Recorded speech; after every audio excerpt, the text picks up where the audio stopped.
प्यारे बच्चों, आज हम अगले चैप्टर में उत्तर का विशाल मैदान के बारे में चर्चा करेंगे। उत्तर का विशाल मैदान भारतीय उपमहाद्वीप का एक बड़ा भूभाग है और इसका विस्तार जो है वो भारत, पाकिस्तान और बांग्लादेश में है।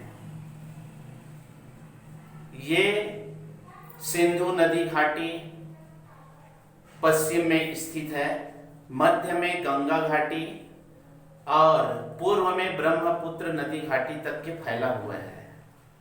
इसका जो विस्तार पूर्व से पश्चिम तक 2400 वर्ग किलोमीटर तक के फैला हुआ है और इसकी चौड़ाई 150 किलोमीटर तक के है। इस मैदान को सिंधु, गंगा और ब्रह्मपुत्र का मैदान भी कहा जाता है। ये हिमालय पर्वत के उद्गम के बाद में ही इसका निर्माण हुआ है। इसका निर्माण हिमालय पर्वत से निकलने वाली 3 बड़ी नदियां सिंधु, गंगा और ब्रह्मपुत्र, ये 3 नदियों के उद्गम से और उनके द्वारा लाए गए अवसाद के निर्माण से ही हुआ है। तो उत्तर का विशाल मैदान जो है हिमालय का एक उपहार के रूप में जाना जाता है बच्चों, और इसका निर्माण होने के बाद में समतल मैदान होने के कारण यहाँ पर सबसे बड़ी जनसंख्या या सघन आबादी का क्षेत्र माना जाता है। ये सघन या समतल मैदान होने के बावजूद भी इस भागों में वर्षा का जो स्वरूप है या वर्षा का जो अंतर देखते हैं उसमें भिन्नताएं दिखती है। जैसे कि पश्चिम की ओर हम देखते हैं तो वहां पर हरियाणा है, पंजाब है, ऐसे क्षेत्रों में गेहूं की फसलें अधिक ली जाती है। वही हम गंगा के मैदान की ओर देखते हैं या ब्रह्मपुत्र के मैदान की ओर जब हम देखते हैं तो वहां पर चावल की सघन खेती होती है। तो ऐसे ये उत्तर का विशाल मैदान सिंधु सभ्यता या सिंधु घाटी सभ्यता के नाम से भी जाना जाता है। तो आगे हम इसकी उत्पत्ति के बारे में थोड़ा सा जानना चाहेंगे कि हिमालय पर्वत का जब निर्माण हुआ या टेथिस सागर के द्वारा हिमालय पर्वत का निर्माण हुआ, इसके बारे में पिछले चैप्टर में हमने पढ़ा है कि हिमालय पर्वत की उत्पत्ति के बारे में। हिमालय पर्वत की उत्पत्ति के बाद में टेथिस सागर और टेथिस सागर के जो दक्षिणी भाग में उत्तर का विशाल मैदान, ये 3 बड़ी नदियां वहां से प्रवाहित होते हुए निकलती हिमालय पर्वत से, और इसी कारण उत्तर का विशाल मैदान का निर्माण हुआ है। उत्तर के विशाल मैदान का निर्माण में कई भौतिक स्वरूप जो प्राप्त होते हैं, वो भौतिक स्वरूप यहाँ पर लिखा हुआ है कि किस प्रकार से भौतिक विभाग में इसको बांटा गया है। तो वो है सबसे पहला जो है सिंधु सतलज का मैदान। सिंधु सतलज का मैदान का निर्माण हिमालय पर्वत से निकलने वाली नदियां सिंधु और उनकी सहायक नदियां हैं, जैसे कि सतलज है और चिनाब है, रावी है, व्यास है, झेलम है। इस प्रकार से सहायक नदियां उनके द्वारा लाई गई अवसाद के कारण इसका निर्माण हुआ है। इसीलिए इसको सिंधु का मैदान कहा जाता है।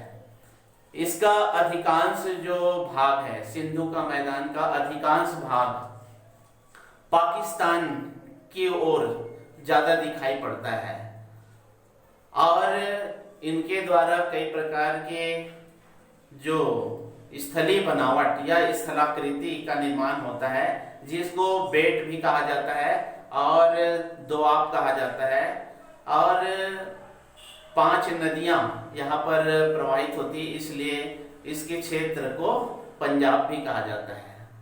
दो आब में दो नदियों के बीच की भूमि, और बेट में जो होता है वो है बाढ़ग्रस्त जो क्षेत्र होता है वो क्षेत्र आता है। तो इस प्रकार से हमारे सिंधु सतलज का मैदान का निर्माण होता है।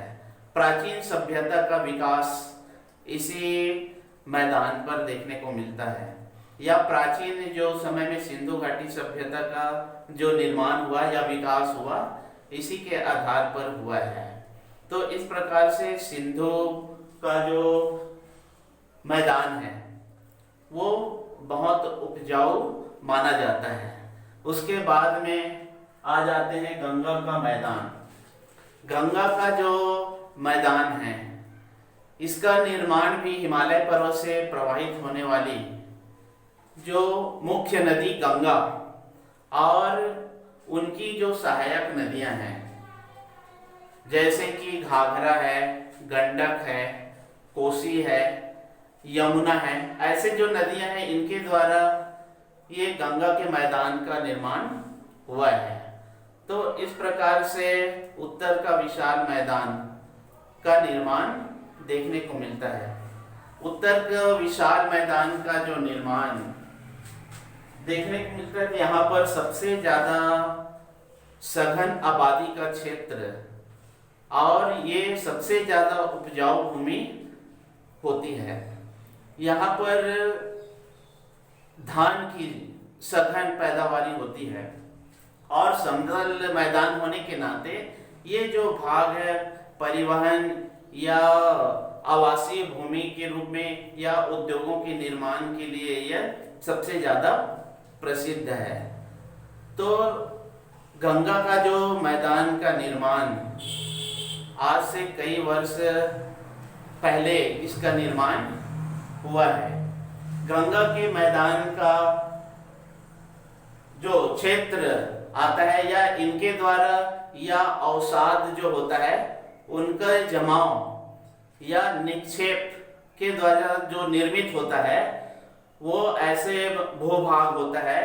यहाँ पर भाबर, तराई, बांगर और खादर इस प्रकार से गंगा के द्वारा जो निर्मित स्थलाकृति होती है। तो इसमें हम सबसे पहले जानते हैं भाबर। भाबर क्या होता है?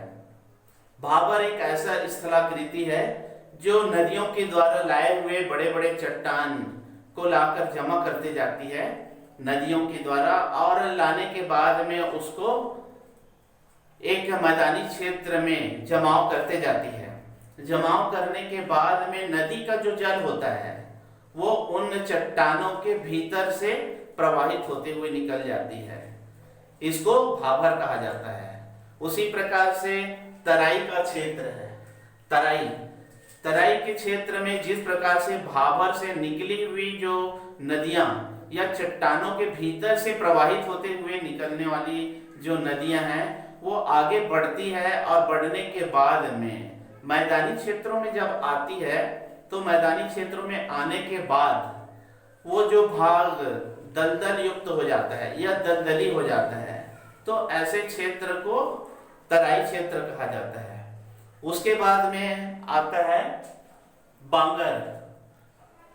उत्तर का विशाल मैदान के द्वारा निर्मित या नदियों के द्वारा जो निर्मित काप मिट्टी है, ये प्राचीनतम जलोढ़ मिट्टी के रूप में पाई जाती है, जो कई वर्षों से नदियों के द्वारा ला लाकर उन काप मिट्टी को जमा करते जाती है। उस जमा की हुई जो मिट्टी या ऊंचे भाग जो होता है उसको बांगर कहा जाता है, और इसमें जो बाढ़ का जो जल है यहाँ तक के नहीं पहुंच पाता, और ये भूमि जो है वो कम उपजाऊ भूमि मानी जाती है। तो इस प्रकार से बांगर। इसके बाद में आता है खादर का क्षेत्र। खादर एक नवीनतम काप मिट्टी होती है या नदियों के द्वारा धीरे धीरे प्रतिवर्ष लाए हुए अवसाद के जमाव के परिणाम स्वरूप इसका जो निर्माण होता है। तो खादर जो होता है ये निचला भाग होता है, और इसके क्षेत्र में बाढ़ का जल आसानी से पहुंच जाता है। इनका जो क्षेत्र आता है वो है उत्तर प्रदेश का क्षेत्र, पश्चिम बंगाल का क्षेत्र आता है और ये उपजाऊ वाला क्षेत्र है। यहाँ पर कृषि कार्य किया जा सकता है। तो इस प्रकार से स्थलाकृति यहाँ पर विशाल मैदान के रूप में दिखाई पड़ता है। उसके बाद में आ जाता है ब्रह्मपुत्र। ब्रह्मपुत्र का जो मैदान, पूर्वी क्षेत्र से प्रवाहित होने वाली नदी ब्रह्मपुत्र, और ये असम का क्षेत्र को पार करते हुए गुवाहाटी का जो क्षेत्र को पार करते हुए गंगा में आकर मिल जाती है। और गंगा में मिलने के बाद में गंगा और ब्रह्मपुत्र नदी है, दोनों मिलकर जब बंगाल की खाड़ी में मिलने का समय जब आता है तब एक डेल्टा का निर्माण करती है ये नदियां, और उस डेल्टा को सुंदरवन डेल्टा कहा जाता है, जहां पर सुंदरी वृक्ष सबसे ज्यादा मात्रा में मिलता है। सुंदरी वृक्ष या सुंदरी जो वन, यहाँ पर ज्वार भाटे के कारण इस वनों को आसानी से जल की प्राप्ति हो जाती है।